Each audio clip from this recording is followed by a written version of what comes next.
boy has Vegeta grown. From the time he came to Earth and tried to blow that shit up and tried to kill everyone, to now, my gosh, he's just such a whole different person. This episode displayed just that yet again with Vegeta's character. Honestly, this episode, I felt as though I understood where they were trying to go with this episode, because in case you haven't been really catching on with the past few episodes, they've been doing these dedicated episodes because they know that Dragon Ball Super is wrapping up soon to certain characters so that they can get their final time to shine. We've had the Gohan episode. This was definitely the Vegeta episode. The, hey, let's give him his final moment. Let's give him his final hoorah so that the fans can be satisfied at the same time. And this episode was doing just that. Again, like Gohan, he had his moments against Dispo. This one was Vegeta versus Toppo. And to be honest with you guys, I gotta say, honestly, like Vegeta versus Toppo really, in a way, even though, okay, you look at it, hey, yeah, this episode, it didn't nail it completely in a sense of like the art and animation wasn't all there. You could definitely see that Toei Animation, they have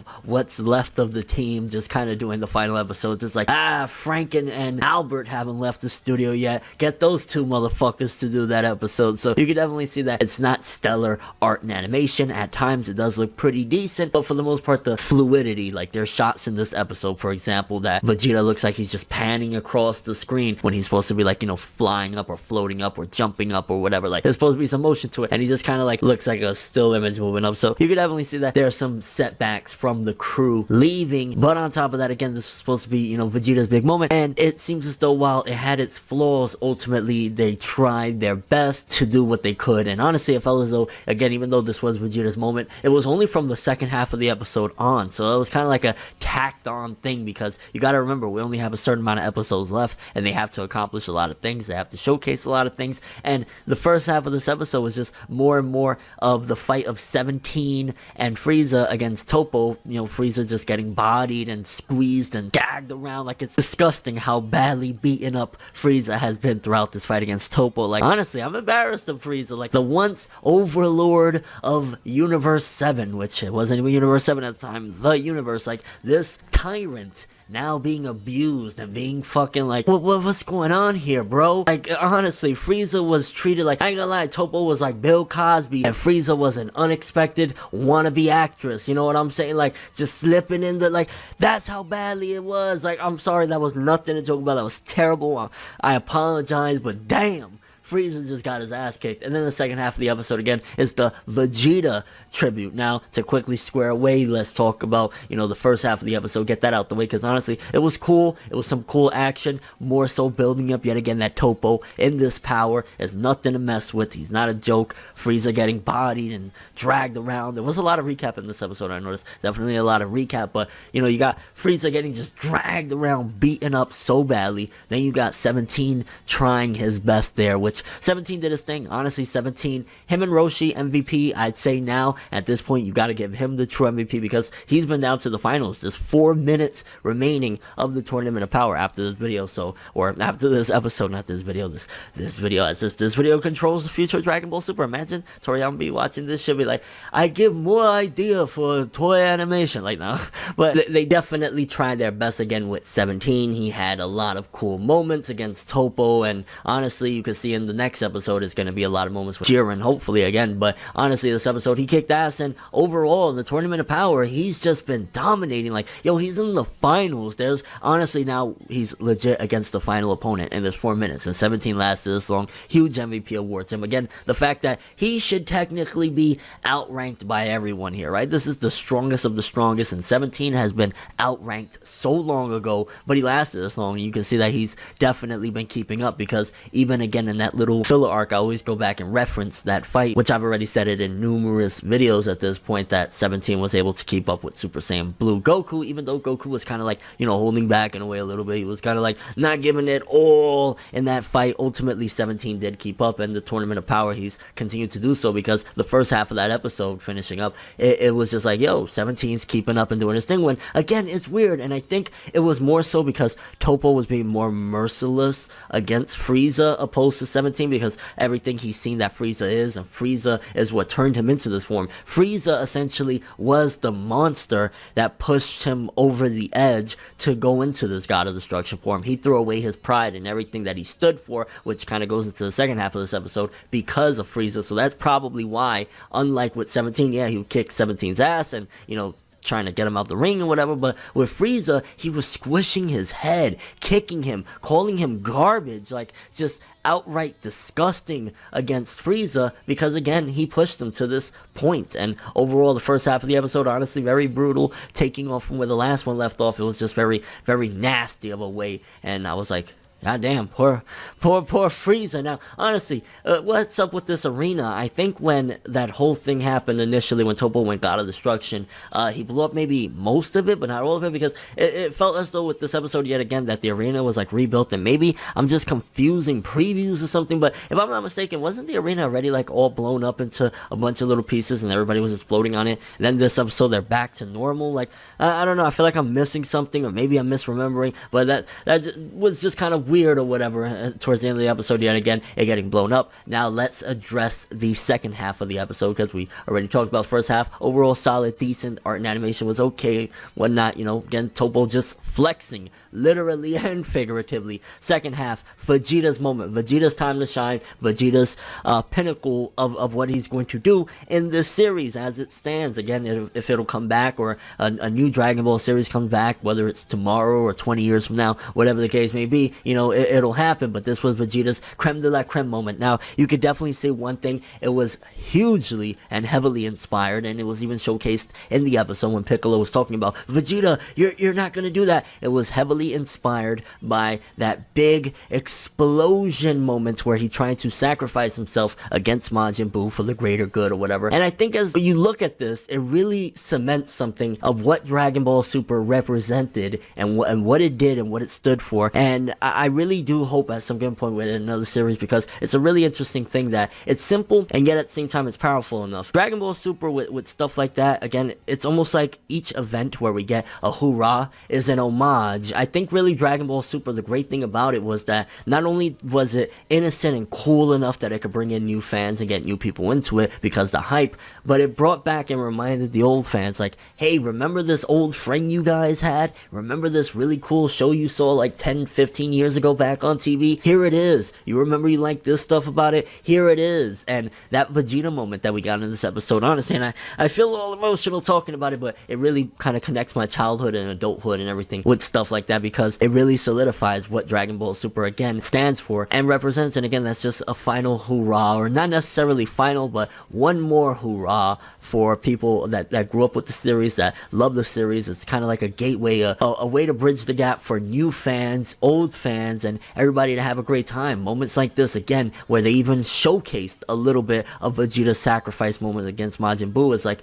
hey, this is a great moment from this character. You remember you loved this series. This is why you loved it. Here you go one more time. And that's something that I really appreciated. Really cool shit when it showcased that he survived. Obviously, again, we know the ending, or the ending of Z, so we figured, hey, Vegeta's not going to die right there. Honestly, I didn't even expect it. And obviously, it's not going to have the same amount of impact, because essentially, again, it was an homage. It was not necessarily a complete rehash, because it was self-aware. It wasn't trying to be like, whatever. It was self-aware, like, hey, this is happening and this was very similar. Vegeta was using a very similar move, but at the same time, it had enough zest to it where it was like, hey, this is cool, but it definitely didn't impact like, when Vegeta did that all those years ago. It didn't feel like, oh my god, because, well, one, art and animation in these episodes, again, wasn't stellar, but two, it was kind of like, what you're watching. That it's like, hey, this was great before, this is great now. Maybe some people didn't get emotional. If you did, cool shit. I'm not downing you for it. I didn't really get that emotional with it. I think I more so got emotional in the fact of, like, they're telling us, like, yo, this is one more hoorah. We don't know if this will ever come on again. You know what I'm saying? The voice actress for Bulma, the Japanese voice actress, passed away just recently. Who knows if we'll ever do another one, but here you guys go. Hope you enjoy. And I really appreciated and respected it. Really awesome thing too. And I think that this is the pivotal thing that a lot of Vegeta fans are going to take away from this episode. The hardcore Vegeta fans, the one that's going to bring you the facts and talk about his fights and how he's always been snubbed and never got the fight fight that he deserved. I think that this was a very solid treat from Toei and Toriyama and everybody involved that created this scenario that gave Vegeta a moment. Like, if you think about it, bro, in the end of Dragon Ball Super, Vegeta was able to take out a god of destruction and the second strongest warrior of another universe. And on top of that, he did it in such a superior way that added to his character and who he is as a person, because something big that resonated with Vegeta. And I think it goes into the corny way of kind of pushing forth with your beliefs and stuff like that, but at the same time, it was still there, definitely, and a nice treat as well that Vegeta looked at Toppo as a disgusting piece of shit. You threw away your pride? What? Because remember, this was all, the catalyst of it was Frieza blasting the living shit out of Toppo, and then he went God of Destruction, whatever. He threw away his pride to become that monster. Vegeta looks at people like, I live and breathe by my pride. You threw yours away over that shit? Yeah, you're pathetic and disgusting. So really amazing way for an exit of Vegeta. Obviously, he's still in the tournament and there's still 4 minutes to go, but I don't expect much more from Vegeta. I think they were giving us these solid final moments, and honestly, at this point, it's looking more and more and more like in the last few episodes, either Jiren is going to have to go psychotic, which at the end of the episode, we saw a character change and a shocking reveal into Jiren's character, which hopefully we get more of that as these episodes progress with the finale of, you know, Dragon Ball Super or whatever. When he cracked that smile and he called Toppo pathetic for giving up and shit like that, it showcases we might get a backstory really soon for Jiren, hopefully, but at the end of the episode, it's showcasing again numbers. We still have Vegeta, yes, he's wounded. 17, yes, he's wounded. Frieza, he was beaten like a rag doll by Toppo. And then Goku, he's pretty beaten. He's went through a lot of fights throughout this tournament, but we have numbers. So Jiren is going to have to, in the last few minutes, just start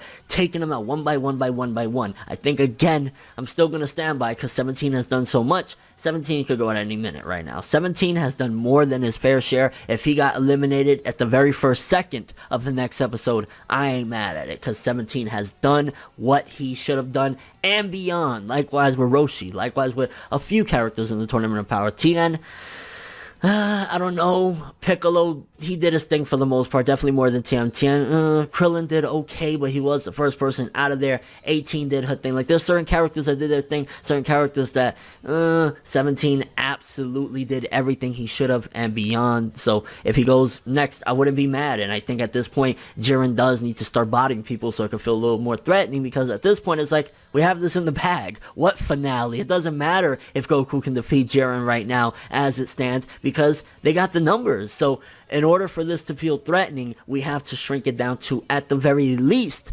just Goku and one more person. But now, as it stands, I'm almost 100% certain, and I can say it right now, and I'll put my foot in my mouth if I'm wrong, but within the next few episodes, 17 will go, Frieza will go, or even possibly Vegeta first at this point, as injured as he is. But I could see either 17 or Vegeta going next. Frieza might last a little bit longer. I could even see it being Frieza and Goku at the end. I don't know why, I just see it that way, but it's definitely going to go down to Goku and Jiren now. I'm almost certain for one final rematch, because it was looking like the Goku and Vegeta show came back for a while. Vegeta is absolutely decimated at the end of this episode. His arm is cracked. He could barely move. It's the Goku show for the finale. So look forward to Goku versus Jiren rematch, or even all of them jumping Jiren. I think, honestly, if I had to choose between a 1v1 rematch of Goku versus Jiren or all of them jumping him, I'd probably take all of them jumping him, but I would like all of them trying to jump him. He bodies everyone except Goku, and then Goku and him square up for a one-on-one, and that's the finale. I think that'd be acceptable.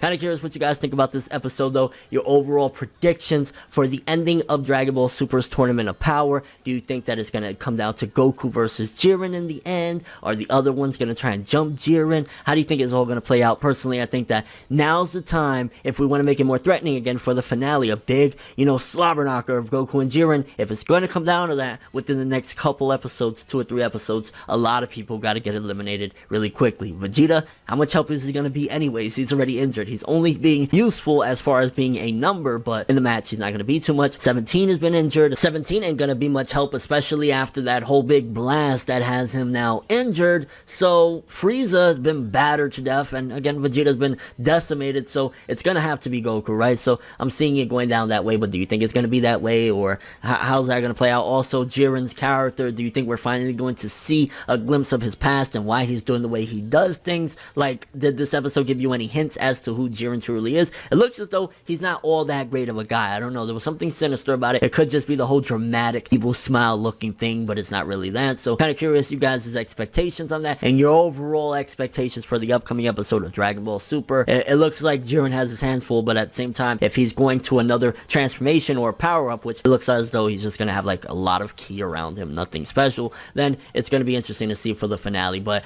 I see it as follows. Again, if it needs to be, or if it's going to be very impactful and desperate of a struggle, then I think we need to pick off people. But is Goku injured enough? Because again, he's been through a lot. The Kefla fight, the first Jiren fight, all of the people in the tournament. Is Goku injured enough that he needs the help, so he can't just do a one-on-one to take out Jiren? Or maybe he can get Ultra Instinct one more time. Like, maybe seeing all of his teammates being eliminated will give him that desperate pull to Ultra Instinct, attack Jiren, bam, done, over with, Tournament of Power. Again, I love speculating on this stuff, but that's all I have for this one. Thanks for watching. Hope you enjoyed. If you liked anything I had to say or enjoyed the video, drop me a like. I'd greatly appreciate it. And if you want more from me, make sure to subscribe, follow me on Twitter, Instagram, and stalk my Facebook to get more when the video ends. I'm ForneverWorld, and as always, people, have an awesome day, and remember the golden rule: anime and manga for life, boy. Bow. Have an awesome day.